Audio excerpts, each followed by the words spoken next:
Hello and welcome to food મંત્ર by Surabhi Vasa. આજે આપણે એક મસ્ત મજાની વાનગી બનાવી લઈએ. સૌથી પહેલા આપણે મસ્ત મજાની ખીર બનાવી લઈશું. ખીર બનાવવા માટે મેં ચોખા લીધેલા છે અને એને પલાળી રાખ્યા હતા. મેં 2 ટેબલસ્પૂન ચોખા લીધા છે. અત્યારે હું 1 લીટર દૂધ લઈ રહી છું, એની સામે 2 ટેબલસ્પૂન ચોખા લઈ રહી છું. એટલે કે જ્યારે આપણે ખીર બનાવતા હોઈએ ત્યારે ચોખાનું પ્રમાણ બહુ જ વધારે પણ ન હોવું જોઈએ અને સાવ ઓછું પણ ન હોવું જોઈએ. અને આ ચોખાને મેં પલાળી રાખેલા છે. હવે સૌથી પહેલાં તો આપણે ચોખાને જરાક શેકી લેવાના છે. એમાંથી પલાળી અને મેં પાણી કાઢી નાખ્યું છે. અને હવે આપણે 1 ટીસ્પૂન જેટલું ઘી લઈશું. ખીર બનાવવાની એકદમ અલગ રીત છે. આ રીતે તમે ખીર બનાવશો ને તો તમારી ખીર બહુ જ સરસ બને છે. હવે એની અંદર આ પલાળેલા ચોખા ઉમેરી લઈશું આપણે. એને આપણે શેકી લેવાના છે. આમ કરવાથી દાણો જે છે એની અંદર સુગંધ બહુ સરસ આવી જશે અને એક સરસ મજાનું કોટિંગ થશે અને એના કારણે ખીર તમારી બહુ જ સરસ બનશે. બસ જો આ રીતે શેકી લેવાનું છે. ચોખા છે એ સરસ શેકાઈ ગયા છે. હવે એની અંદર આપણે દૂધ ઉમેરી લઈશું. અત્યારે હું 1 લીટર દૂધ લઈ રહી છું.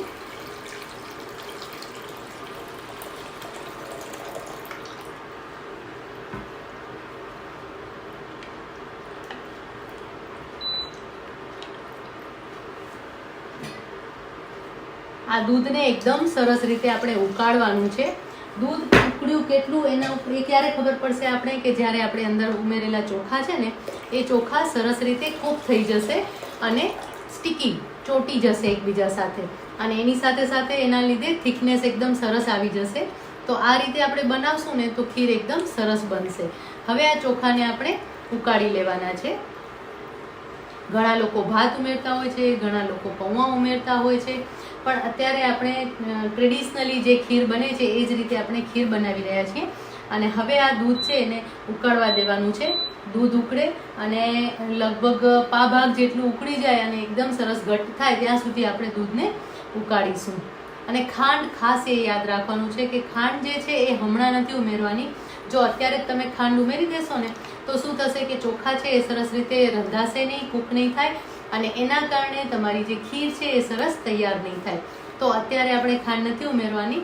અત્યારે ફક્ત આપણે દૂધને ઉકાળવાનું છે અને દૂધ ઉકળે પછી જ એની અંદર આપણે ખાંડ ઉમેરીશું. અત્યારે આપણે દૂધને હવે ઉકળવા માટે રહેવા દઈશું. લગભગ 10 થી 12 મિનિટ સુધી આપણે દૂધને ઉકાળી લેવાનું છે.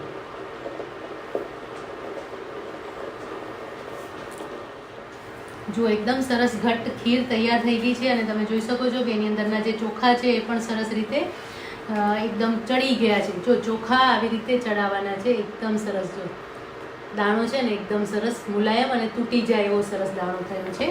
તો આ રીતે જ્યારે ખીર તૈયાર થાય છે ને ત્યારે ખીર એકદમ સરસ તૈયાર થાય છે. અને હંમેશા આવી રીતે ચોખા ચડે ને એટલે સમજી જવાનું કે ખીર એકદમ પરફેક્ટ તૈયાર થઈ ગઈ છે. હવે એની અંદર આપણે ખાંડ ઉમેરી લઈશું. આપણે ખાંડ પહેલાં નથી ઉમેરી અને દૂધ પણ સરસ ઉકળી ગયું છે. તમને એનો કલર પણ દેખાઈ રહ્યો છે. અત્યારે મેં ફૂલ ફેટ દૂધ લીધેલું છે. હંમેશા જ્યારે તમે ખીર છે, દૂધપાક છે, એની કોઈ પણ વાનગી બનાવતા હો ને ત્યારે દૂધ હંમેશા ફૂલ ફેટ લેવાનું છે. અને જો તમારી પાસે ફૂલ ફેટ દૂધ અવેલેબલ ન હોય તો જે દૂધ હોય એની અંદર તમે 1 લીટર દૂધ લેતા હોય તો એની અંદર તમે 1/2 કપ મિલ્ક પાવડર અથવા તો 2 થી 3 ટેબલસ્પૂન મલાઈ ઉમેરી લેવાની છે. હવે આની અંદર આપણે અડધો કપ ખાંડ ઉમેરી લઈશું.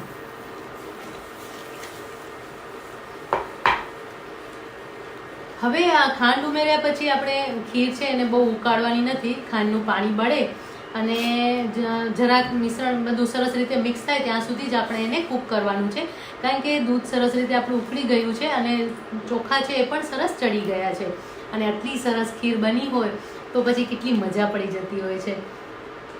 અને જે સાઈડમાં મલાઈ ચોટેલી હોય એને પણ આપણે લઈ લેવાની છે.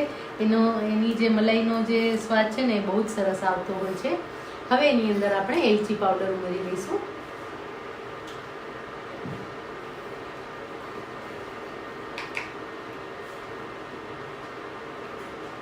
પાંચ ચમચી એલચી પાવડર ઉમેરીશું. બદામની કતરણ ઉમેરી લઈશું.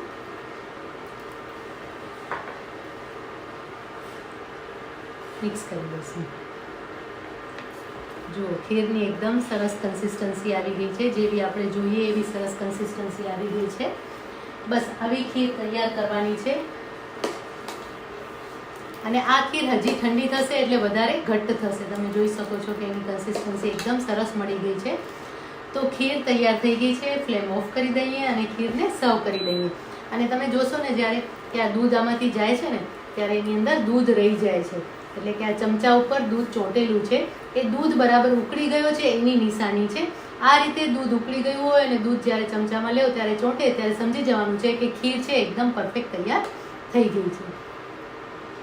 હવે આપણે ખીરને સર્વ કરીએ.